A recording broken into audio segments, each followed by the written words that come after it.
Sziasztok! Nem sok teráriumi élőlény maradt a bemutatni valók közül, és a mai videóban újra csökkentjük a megmaradt listát. Vendégünk egy ízelt lábú, a skorpiófélék legnagyobb tagja, az óriás erdei skorpió.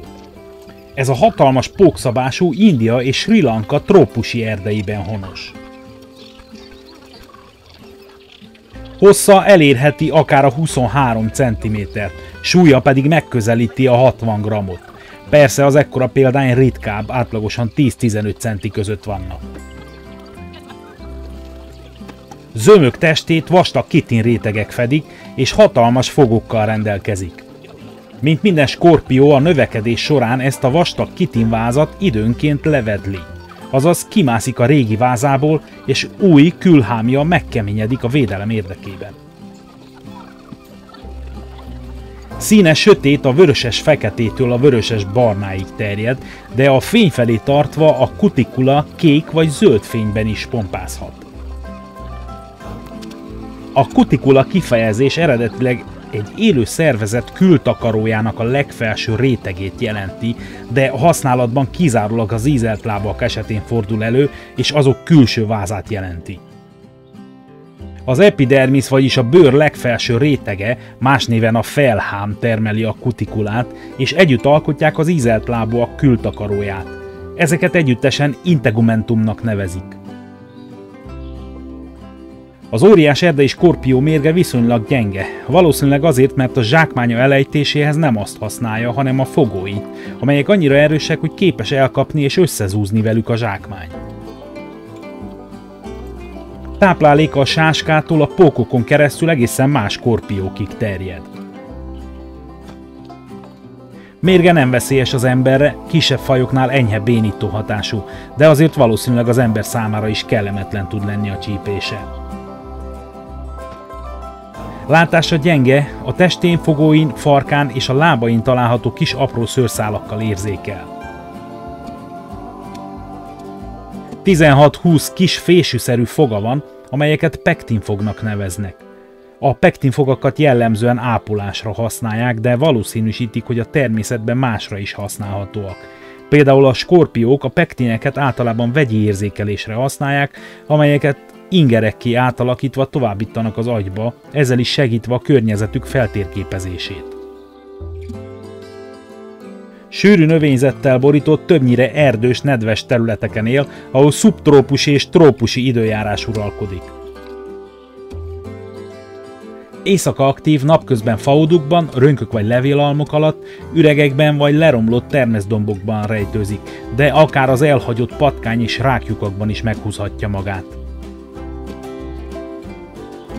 Magányos állat, csak a párzás idején keresi fel az ellenkező nem egyedeit. A párzási időszak a nyári hónapokban van. Ilyenkor a skorpiók elhagyják az üregeiket és megkeresik egymást.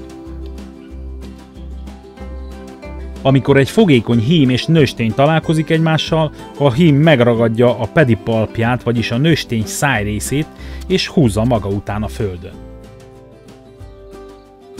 Addig húzza, amíg talál egy olyan területet, amelyet alkalmasnak tart a párosodási művelethez.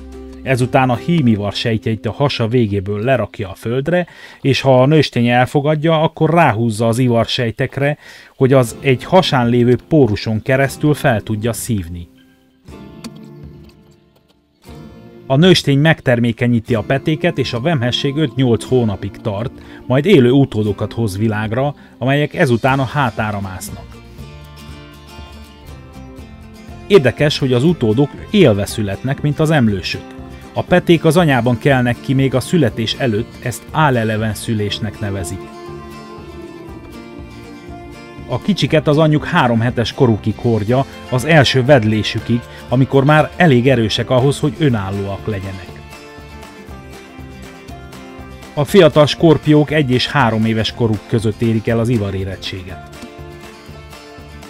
Amúgy egyes skorpiófajok párzótáncot járnak, míg vannak olyanok, amelyek szúrják egymást, vagy akár a kannibalizmushoz folyamodnak. Az óriás erdei skorpiók élettartama a vadonban nem ismert, fogságban viszont általában 5 és 10 év között élnek. Valójában 2 faj létezik, amelyet óriás erdei skorpiónak neveznek.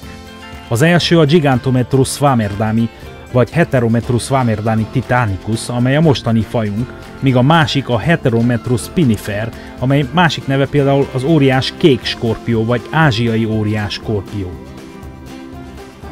Ez a kettő hasonlóan néz ki, és mindkettő Ázsia déli részeinél, mégsem közeli rokonok, és mint az utóbbi neve is mondja, színe kékes, maximális mérete viszont az óriás erdei skorpió fele lehet. Állítólag mindkét fajt gyenge mérgük miatt gyakran tartják hobbiállatként. Mint általában a skorpiófajok, az óriás erdei skorpió is világít ultraibolya fényben. További érdekességei, hogy akár egy évet is túlél táplálék nélkül, és akár 48 órát is kibír a víz alatt. Nem tudom, te hogy vagy ezzel, de én örülök, hogy kertészkedés közben nem zavarom meg az ilyen skorpiót a pihenésben, még akkor is, ha nem veszélyes a mérge. Köszönöm, hogy megnézted! Ha tetszett a videó, nyomj egy lájkot, és ha még nem tetted, iratkozz fel a csatornára, és ne feledd el mással is megosztani. Ha ötleted vagy jó tanácsod van, vagy csak egyszerűen hozzátennél bármi érdekes információt, írj egy kommentet. Legyen szép napod!